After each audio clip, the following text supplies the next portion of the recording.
Welcome to another Inside Athletics episode, and this week we have the privilege of being joined by the 60-meter world indoor champion from Great Britain, Richard Kilty. Welcome to the program. Tell me about, I was there in Poland to watch you win your world indoor title, and I'm watching through the rounds, I'm like, they're not watching for this kid. Did you go into that final in Poland feeling like, no, I have no pressure, because everybody is worried about the bigger guns? Yeah, between after the heat, I felt really good. The semi-final, I felt really good, and I think it helped that Nesta Carter beat me in the semi-final because then all eyes were on him and Bracey and possibly Dwayne. So the pressure was off me, but deep down I knew that I had what it takes to win, and I was feeling great. I didn't run a great semi-final, but I knew if I executed properly, I could surprise some people. So the pressure was off me, and I was just out there to take them on, and I felt, people weren't really looking at me to take the win. Now, you have to know that there's been a lot of guys who have had really good 60-meter careers, but it didn't always translate to outdoors. Tell me what you're doing in training every day to sort of overcome that and making sure that your 60-meter prowess becomes prowess at 100 meters as well. Yeah, so as you say, you've had a lot of guys who've excelled indoors, like Jason Gardner, one of the guys I used to look up to when I was young, and I used to notice when I was a kid that why is he winning indoors and not outdoors. So in training right now we're working on speed endurance, top end speed work, so we're doing lots of 150s, 200s, 250s still.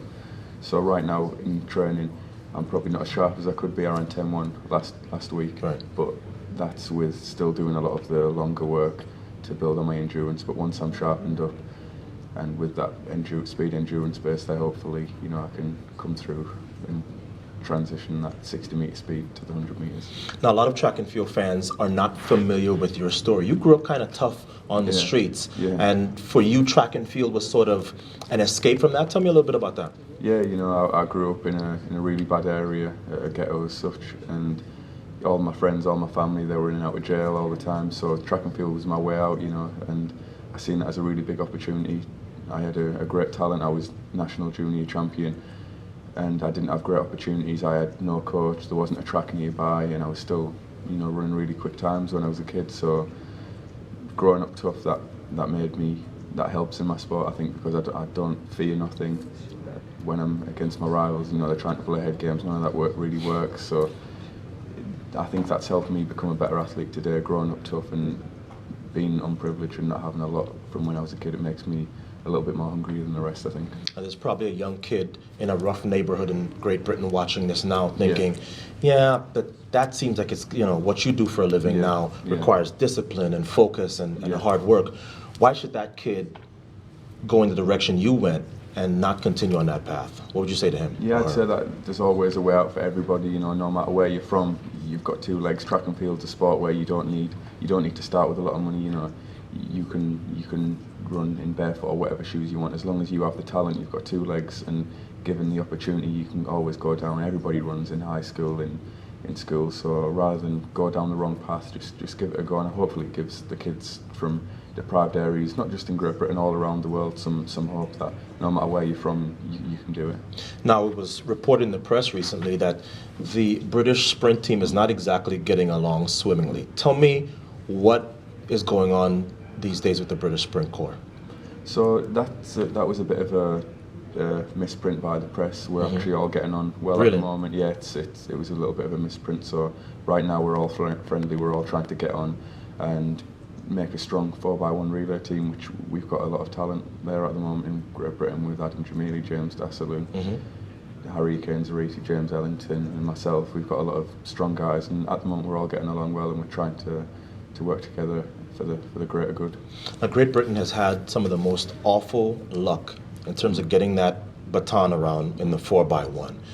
First of all, is that something that's talked about and discussed and analyzed, or is it something where you say, listen, that's what happened in the past, and our job is to sort of reverse what our fortunes have been in the last 10 years? Yeah, I think we're just forgetting about that now. Last year in Moscow, we had a bad changeover, which was, we have a great coach now, Rainer Ryder, who's came in and he's transformed the relays. It was just a little bit of bad luck and a little bit of bad timing last year in Moscow, but we've had no problems since then, so we're just trying to forget about all the bad luck. This is a fresh team now.